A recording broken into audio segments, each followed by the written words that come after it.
Hello everyone, welcome back to our channel. तो कैसे हैं आप लोग? आई होप आपकी तैयारी बढ़िया चल रही होगी। आज कुछ प्रश्नों का कलेक्शन लिया है हमने और देखते हैं कैसा रहेगा ये सेशन। आप कमेंट सेक्शन में बता दीजिएगा, साथ ही साथ कितने आपके मार्क्स आए ये भी बताइएगा। पहला प्रश्न है, ऑनलाइन पुस्तकालय यानी कि जो ऑनलाइन लाइब्रेरी होती है के प्रभावी उपयोग में निम्नलिखित में से कौन सा गुणवत्ता के लिए संभावित खतरा उत्पन्न कर सकता है। यानी कि ऑनलाइन लाइब्रेरी जो होती है इनमें से कौन सा ऐसा है जो उसके लिए हैजार्ड या डेंजरस एक तरीके से हो सकता है। ठीक है, फर्स्ट ऑप्शन जो है ऑनलाइन सामग्री संग्रह की उपलब्धता, ई पोर्टफोलियो की अनुपलब्धता, गुणवत्तापूर्वक पुस्तकालयाध्यक्ष की कमी या प्रयोक्ता के तकनीकी कौशल का अभाव।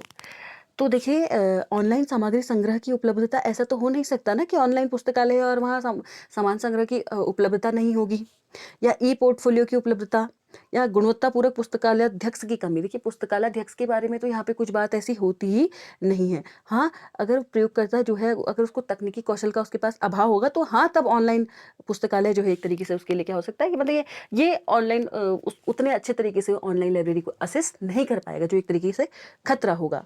ठीक है, तो इस क्वेश्चन का आंसर हो जाएगा ऑप्शन नंबर डी। बढ़ते हैं अगले प्रश्न पे। अगला प्रश्न हमारे सामने है, निम्नलिखित में से कौन से आईसीटी समाकलित रणनीति दर्शाते हैं। यानी कि आप लोगों को पता है इंफॉर्मेशन एंड कम्युनिकेशन टेक्नोलॉजी जो हमारा आईसीटी है उसको उसको मतलब एक तरीके से उसको उसकी रणनीति में सहायक है एक तरीके से।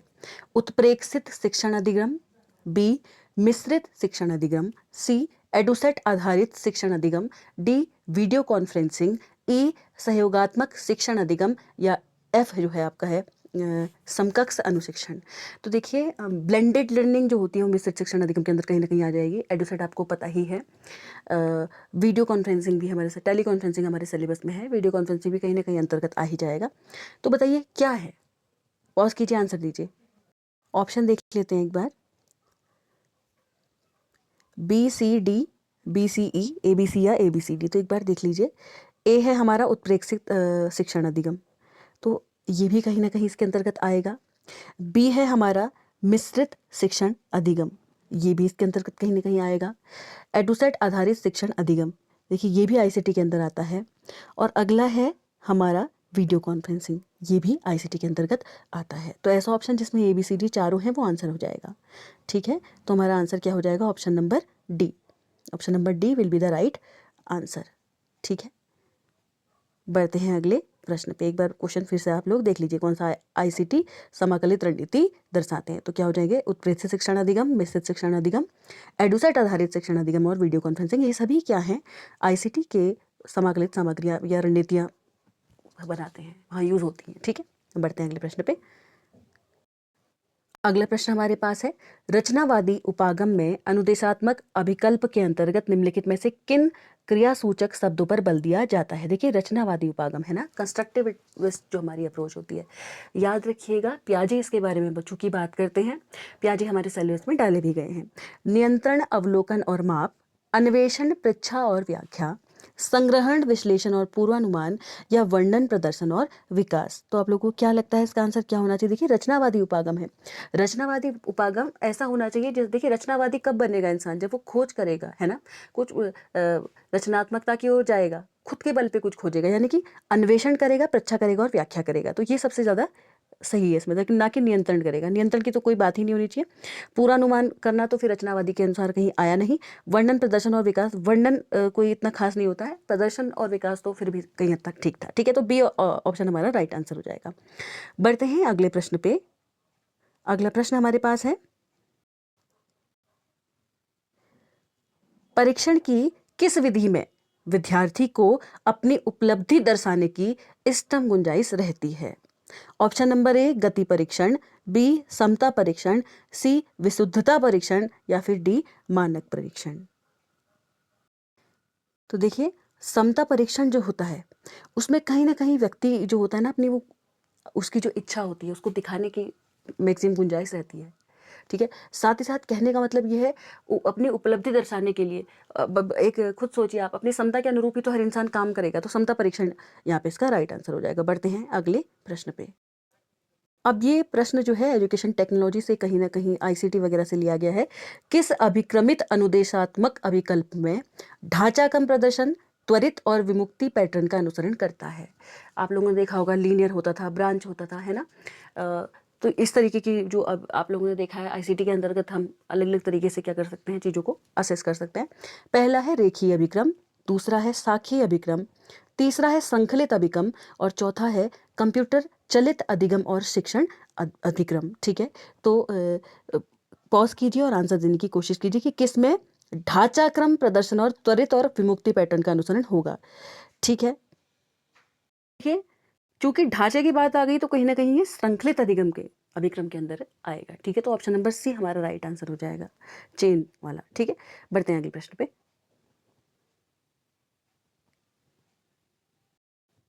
निम्नलिखित में से कौन सी ई लर्निंग की विशेषताएं हैं?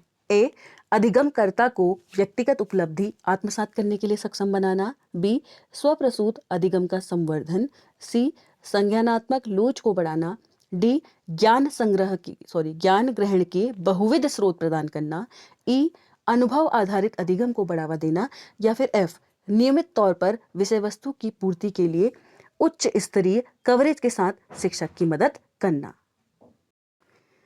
तो देखिए क्या लगता है आप लोगों को क्या होगा इसका राइट आंसर? तो देखने की कोशिश करते हैं, मिलाने की कोशिश करते हैं।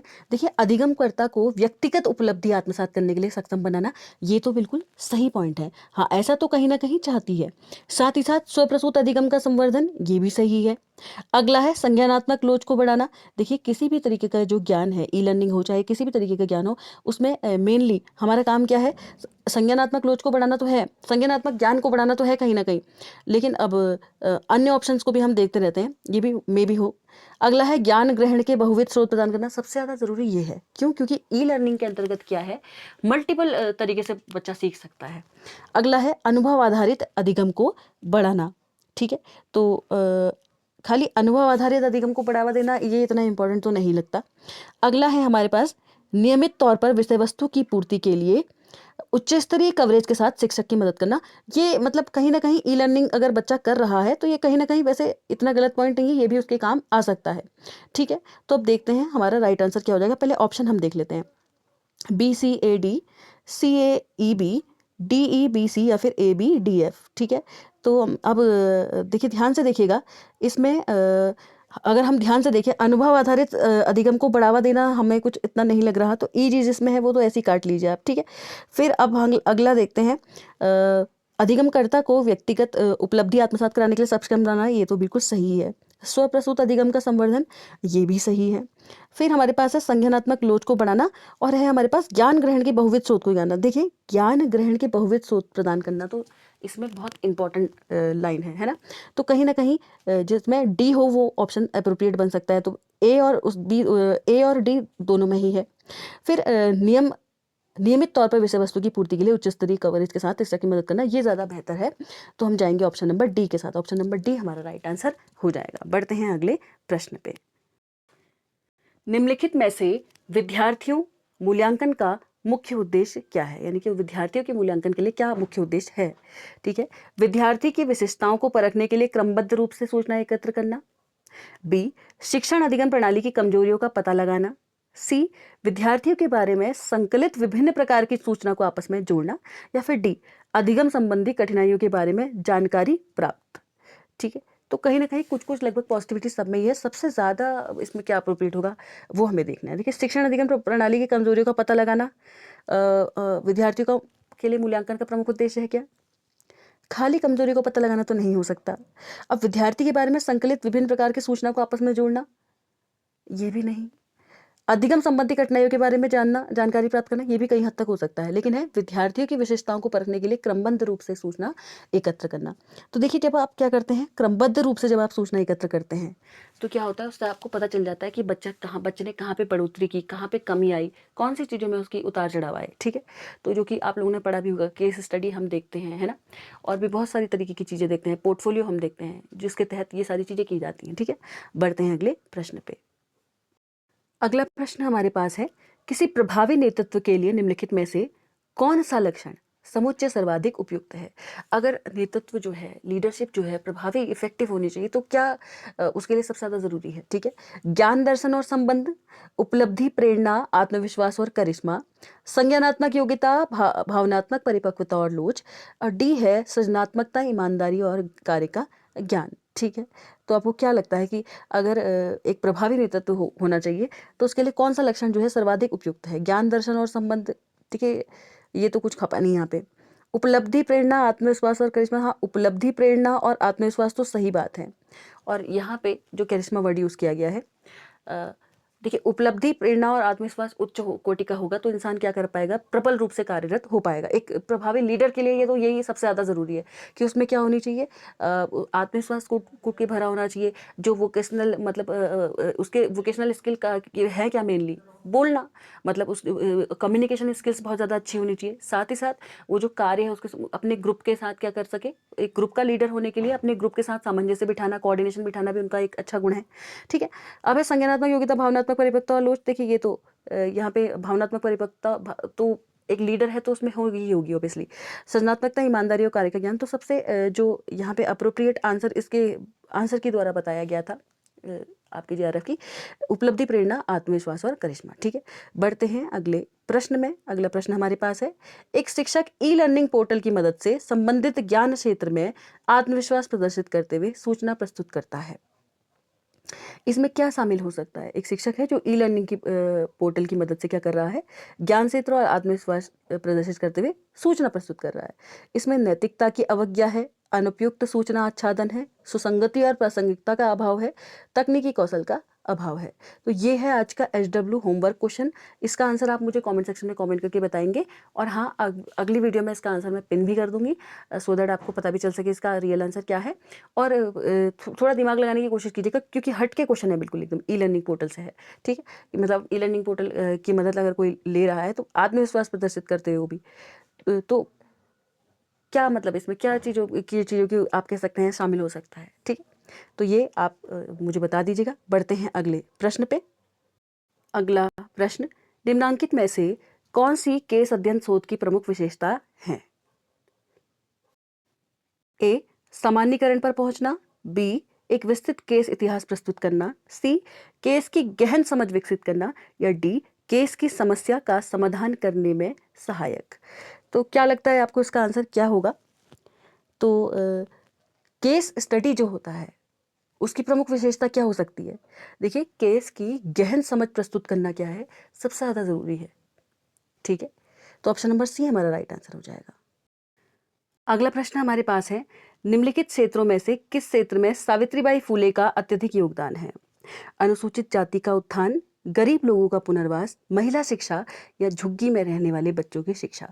याद रखिएगा सावित्रीबाई फुले जी जो थी, इनका सबसे ज़्यादा योगदान जो माना जाता है वो माना जाता है महिला शिक्षा को लेके। Option number C will be the right answer. बढ़ते हैं अगले प्रश्न पे। मुझे कमेंट सेक्शन में बता दीजिएगा कहाँ की रहने वाली थी, ठीक है। उन्होंने किन किन चीज़ों का निर्माण किया, और इनके साथी मित्र कौन थे जिन्होंने इनके साथ शिक्षक बनी, जो पहली महिला मुस्लिम बनी थी, ठीक है, उनका नाम भी मेंशन कर दीजिएगा। बढ़ते हैं अगले प्रश्न पे। यदि कोई अध्यापक स्वयं के द्वारा आयोजित चर्चा सत्र में किसी प्रस्तुति का आयोजन और पुनः आयोजन करता है तो उसे शिक्षण कार्य के किस अवस्था से जोड़ा जाएगा? पूर्व सक्रिय तैयारी की अवस्था, पूर्व सक्रिय योजना निर्माण की अवस्था, अंतः क्रियात्मक अवस्था, या पश्च सक्रिय अवस्था। तो कोई अध्यापक है जो क्या कर रहा है, एक चर्चा सत्र करने वाला है, उसकी प्रस्तुति के लिए क्या कर रहे हैं, आयोजन और पुनः आयोजन कर रहे हैं, ठीक है। एक तो आयोजन, उसके साथ साथ पुनः आयोजन, तो ये क्या है, प्री एक्टिव है, इंटरेक्टिव है, पोस्ट एक्टिव है। जो तैयारियां करी जाती हैं टीचर के द्वारा पढ़ाने से पहले वो पूर्व संक्रियात्मक है ना, या पूर्व सक्रिय, फिर वो जब क्लास में पढ़ा रहे हैं तब अंतः सक्रियात्मक, और जब पढ़ाने के बाद का जो फीडबैक वगैरह का टाइम है वो है पश्च संक्रियात्मक, ठीक है। तो ध्यान दीजिएगा इसमें क्या हो गया है, इसमें एक तो आयोजन हुआ है और आयोजन के साथ साथ पुनः आयोजन किया है। तो पुनः आयोजन करने की जरूरत उन्हें कब पड़ेगी, जब अंतः क्रियात्मक अवस्था चल रही होगी, ठीक है। बढ़ते हैं अगले प्रश्न पे। अगला प्रश्न है, सेमेस्टर के अंत में अध्यापक अपने विद्यार्थियों के अधिगम परिणाम का मूल्यांकन करना चाहता है। इस प्रयोजनार्थ निम्नलिखित में से किस मूल्यांकन विधि को उपयुक्त माना जाएगा? पोर्टफोलियो मूल्यांकन, निर्माणात्मक मूल्यांकन, निष्पादन मूल्यांकन, या संकल्पनात्मक मूल्यांकन, ठीक है। तो याद रखिएगा संकलनात्मक जो मूल्यांकन होता है वो उपयुक्त विधि मानी जाती है। कब? जब क्या किया जाएगा, सेमेस्टर का अंत आएगा, जब उस टाइम पे जब काम किया जाएगा उस पर। ठीक है, अब बढ़ते हैं अगले प्रश्न पे। ऑप्शन नंबर डी इसका राइट आंसर हो जाएगा। अगला प्रश्न जो कि आपके सिलेबस में डाला गया है, NSQF, आपको याद ही होगा, है ना, भारतीय गुणवत्ता परिषद जिसे कहा जाता है। तो आपको पता ही है इसमें कितने स्टेप्स होते हैं, इसमें कितने स्टेजेस वो बताए थे। 10 इसमें क्या है, अलग अलग तरीके की चीज़ें इसमें इंक्लूड की गई हैं, है ना। 10 चीज़ें इसके अंतर्गत डाली गई हैं, 10 चरण या 10 स्तर भी आपके इसके अंतर्गत कह सकते हैं। मुझे ये बता दीजिएगा NSQF कब बनाया गया। ठीक है, पढ़ते हैं उसके ऑप्शंस पे। राष्ट्रीय गुणवत्ता मुहिम चलाकर राष्ट्रव्यापी गुणवत्ता आंदोलन का नेतृत्व करना, क्या ये है इसका मुख्य उद्देश्य। दूसरा है उपयुक्त कार्य निष्पादन मूल्यांकन प्रणाली विकसित करना। सी है सतत गुणवत्ता सुधार को लागू करने और इसे संस्थागत स्वरूप प्रदान करने के लिए क्षमता विकसित करना। और डी है राष्ट्रीय प्रत्यानयन कार्यक्रमों को विकसित करना और इन्हें स्थापित करना और इन्हें प्रचलित करना। थोड़ा सा इसके बारे में पहले बात कर लेते हैं सो दैट आपको इन्फॉर्मेशन हो जाए। देखिए NSQF जो है आपका, ये खास तौर पे बनाने की ज़रूरत क्यों पड़ी, क्योंकि देखिए बेरोजगारी बहुत ज़्यादा बढ़ रही थी। तो उन्होंने कहा क्यों ना ऐसा काम किया जाए कि स्किल के बेस पे क्या दी जाए, नौकरी दी जाए। इसके लिए ये बनाया गया। ठीक है, याद रखिएगा 27 दिसंबर 2013 को अपनाया गया था इसे। ठीक है, और साथ ही साथ इसके बारे में कुछ बातें बता देती हूँ आपको। ये भारतीय शिक्षा और प्रशिक्षण प्रणालियों की विविधता को समायोजित करने के लिए बनाया गया था। साथ ही साथ इसके अंदर देखे गए कि यार अलग अलग तरीके के बच्चा जो है, अलग अलग स्किल होता है उसमें, उसके अकॉर्डिंग अगर उसको जॉब दे दी जाए तो वो बहुत अच्छे तरीके से क्या कर सकता है, उसमें अच्छा कर सकता है। इसके अंतर्गत क्या क्या बात की गई, इसमें देखा गया कि कौशल और अभिव्यक्ति के स्तरों के अनुसार योग्यता के अनुसार क्या मिला जाए, बच्चों को जॉब मिले, उसके अकॉर्डिंग वो काम करें। ठीक है, चाहे वो किसी भी उसमें हो, चाहे चिकित्सा में हो, चाहे इंजीनियरिंग में हो, किसी भी तरीके के उसमें हो। ठीक है, आप लोगों ने देखा भी होगा जो इसके 10 अंदर को स्टेप हैं उसमें दी भी गई हैं ये चीज़ें। ठीक है, साथ ही साथ इसमें एक काम और किया गया, ये देखा गया कि जो हमारा मौजूदा स्थिति थी हमारी एजुकेशन सिस्टम की, बच्चों को उसमें जॉब नहीं मिल पा रही थी। बहुत ज़्यादा जनता क्या थी, मेजोरिटी क्या थी, अनएम्प्लॉयड रह जा रही थी। तो इसमें ऐसा देखा गया कि हमारा जो नियमित शिक्षा में जो विभिन्न स्तर हैं उन पर ड्रॉप आउट जो हो रहे हैं, युवा जो ड्रॉप आउट हो रहे हैं, उसमें किस तरीके से आप उसको किस तरीके से सस्टेन करेंगे, इसके लिए कार्य किया गया। साथ ही साथ याद रखिएगा ये लगभग 15 मिलियन नए प्रवेशकों के मुकाबले मौजूदा प्रशिक्षण क्षमता जो थी लगभग 3 मिलियन प्रति वर्ष थी। तो आप समझ रहे होंगे कितना मतलब अजीब सा ड्रेस्टिक डेटा था। ठीक है, तो इसके साथ साथ क्या किया गया कि मतलब अगर जो डिग्री है कि जिस तरीके की डिग्री आप ले रहे हैं उसके अंतर्गत आपको क्या हो, जॉब भी मिले आगे जाके। जैसा अभी आप खुद देख लीजिए इंटीग्रेटेड बीएड जो चलाया गया है, इसी ध्येय को रखते हुए चलाया गया कि बच्चा अगर पहले से इसको क्लियर है कि मैं यहाँ जाके जॉब करूंगा, मुझे ये करना है, तो उसको कोई भी समस्या उसके आगे नहीं आने वाली है। ठीक है, आई होप आप लोगों को चीज़ें क्लियर हो गई हों। इसके जो प्रमुख तत्व हैं वो क्या है, व्यवसायिक शिक्षा, कौशल प्रशिक्षण, सामान्य शिक्षा, तकनीकी शिक्षा और मतलब किसी भी तरीके से जो बच्चे को नौकरी मिलनी हो योग्यता के ढांचे के अनुसार मिलनी चाहिए। ठीक है, ये है। बढ़ते हैं आगे। अब देखिए तो इसका आंसर क्या हो जाएगा, गुणवत्ता परिषद जो मुख्य उद्देश्य है उसके क्या होने चाहिए। तो सबसे पहला ऑप्शन है राष्ट्रीय गुणवत्ता मुहिम चला के राष्ट्रव्यापी गुणवत्ता आंदोलन का नेतृत्व करना। तो जो पहला ऑप्शन है ये तो कहीं ना कहीं सही है। अगला है उपयुक्त कार्य निष्पादन मूल्यांकन प्रणाली विकसित करना। तो खाली कार्य निष्पादन मूल्यांकन प्रणाली विकसित करना, ऐसी तो कोई इसके अंतर्गत बात नहीं की गई। सतत गुणवत्ता सुधार को लागू करने और इसे संस्थागत स्वरूप प्रदान करने के लिए क्षमता विकसित करना, ये तो बिल्कुल सही बात है। गुणवत्ता सुधार करना और संस्थागत रूप से ऐसा स्वरूप प्रदान करना कि देखिए क्षमता जो मतलब जो बच्चा है स्किल के बेस पे सीखे आगे जाके। ठीक है, अगला है राष्ट्रीय प्रत्यानयन कार्यक्रमों को विकसित करना, स्थापित करना और प्रचालित करना। ठीक है, तो कहीं ना कहीं ये जो ऑप्शन है ये भी सही है। आगे देख लेते हैं। और अगला हमारे पास है उच्च शिक्षा के अन्य हितधारकों के साथ सहयोग करना। ये तो ऐसा तो कुछ बात नहीं की है। विनियमन, अनुरूपता, मूल्यांकन और प्रत्यानयन के क्षेत्रों में क्षमता निर्माण करना, ये बिल्कुल सही है। ठीक है, तो वो ऑप्शन जिसमें ये सभी हैं वो राइट आंसर हो जाएगा। ठीक है, देख लेते हैं। तो अब हमारे पास क्या क्या सही था, हमारा ए सही था, सी भी सही था, साथ ही साथ हमारा डी भी सही है, ई तो गलत था क्योंकि उच्च शिक्षा के हितधारकों के साथ सहयोग के बारे में कोई बात इसके अंतर्गत नहीं की गई है। हाँ, विनिमय, अनुरूपता और मूल्यांकन और प्रत्यानयन के क्षेत्र में क्षमता निर्माण करना, स्किल बेस पे जो एबिलिटी है उसका फॉर्मेशन करना। तो क्या हो जाएगा, ऑप्शन नंबर सी हमारा राइट आंसर हो जाएगा। बढ़ते हैं अगले प्रश्न पे।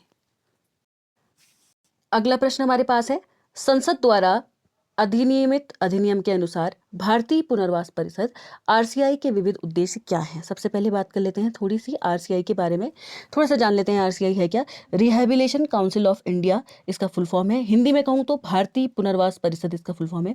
इससे रिलेटेड 3-4 प्रश्न जो है हमारे पेपर में बन सकते हैं। एक तो है, इसको पंजीकृत समिति के रूप में स्थापित कब किया गया था? याद रखिएगा, पंजीकृत किया गया था 1986 में। मैं यहाँ पे पूरा सही से डिटेल्ड रूप से लिख देती हूँ ताकि आप लोगों को कन्फ्यूजन ना हो। आरसी जो है पंजीकृत रूप में 1986 में किया गया था, याद रखिएगा। सबसे पहला क्वेश्चन यहाँ से ये बन सकता है। दूसरा क्वेश्चन यहाँ से ये बन सकता है कि देखिए संसद द्वारा कब पारित इसे करा गया, तो संसद द्वारा पारित करने की बात आएगी तो 1992 आएगा आंसर, ठीक है। और तीसरा क्वेश्चन इससे ये बन सकता है कि एक निकाय के रूप में कब अस्तित्व में आया। निकाय के रूप में अस्तित्व में आया है 1993 में। ज्यादा डिटेल में पूछेगा तो डेट भी आप याद रखेंगे, 22 जून 1993 में आया, ठीक है। इसका फुल फॉर्म है भारतीय पुनर्वास आप लोग समझ ही सकते हैं, रिहेबिलिटेशन काउंसिल ऑफ इंडिया, भारतीय पुनर्वास परिषद आप इसे कह सकते हैं। साथ ही साथ एक और चीज, ये क्यों बनाया गया था ये भी याद रखिएगा। ये क्या है कि पंजीकृत जितने भी हमारे डिसेबल्ड लोग हैं या वहाँ पर को जो कार्यरत हैं उनको पंजीकृत करना बहुत ज़्यादा ज़रूरी था, ठीक है, क्योंकि उसी की वजह से तो रिजर्वेशन वगैरह जितनी भी चीज़ें कैटेगराइज होती हैं वो करी जाएंगी। ये इस पर ध्यान दिया गया। बढ़ते हैं क्वेश्चन पे अब, ठीक है। संसद द्वारा अधिनियम के अनुसार भारतीय पुनर्वास परिषद के विविध उद्देश्य क्या हैं? तकनीकी शिक्षा के लिए उपलब्ध सुविधाओं का सर्वेक्षण करना। बी है निःशक्त व्यक्तियों को उपलब्ध कराई गई सेवा को विनियमित करना और इसकी निगरानी करना, ठीक है, ये है। और फिर तीसरा ऑप्शन हमारे पास है शिक्षक शिक्षा प्रणाली का नियोजित और समन्वित विकास करना। अगला ऑप्शन हमारे पास है पाठ्य विवरण को मानकीकृत बनाना। और अगला है सभी अहर्क व्यवसायियों और कार्मिकों का केंद्रीय पुनर्वास पंजीकरण। और अगला है राष्ट्रव्यापी गुणवत्ता आंदोलन का नेतृत्व करना, ठीक है। तो ध्यान दीजिएगा, देखिए बी जो है इसके बारे में इसके अंतर्गत बात की गई है। शिक्षक शिक्षा प्रणाली का कोई इस तरीके की बात नहीं की गई है, ना ही तकनीकी शिक्षा के लिए उपलब्ध ऐसा कुछ कहा गया है, ठीक है। तो और देखते हैं और क्या क्या हो सकता है इसके अंतर्गत। तो एक तो हमारा पाठ्य विवरण को मानकीकृत बनाना, कहीं ना कहीं पाठ्य विवरण को मानकीकृत बनाना भी इसके अंतर्गत आएगा, ठीक है। साथ ही साथ हमारे पास और क्या है, सभी अहर्क व्यवसायियों और कार्मिकों का केंद्रीय पुनर्वास पंजीकरण। देखिए ये सबसे ज़्यादा जरूरी है, जितने भी व्यवसायी हैं उनका केंद्रीय रूप, चाहे वो केंद्रीय हो या कैसे भी हो, उनका पुनर्वास पंजीकरण कराना जरूरी है, ठीक है। तो ये सारी चीज़ें इसके अंतर्गत हैं। तो ऐसा ऑप्शन जिसमें ये सभी ऑप्शन हो, बी सी तो गलत है आपका, बी डी और ई वो राइट आंसर हो जाएगा, ठीक है। तो ऑप्शन नंबर ए में ही है ये, तो आपका राइट आंसर हो गया बी डी और ई। आई होप आप लोगों को ये क्वेश्चन समझ में आया हो, ठीक है। इसके आरसीआई के मुख्य उद्देश्य क्या है, तो आंसर क्या हो जाएगा option number A, B D और ई, ठीक है। तो ये था आज का सेशन। कैसा लगा कमेंट सेक्शन में कमेंट करके बताइएगा। पसंद आया हो तो लाइक शेयर कमेंट सब्सक्राइब कर दीजिएगा, ठीक है। धन्यवाद।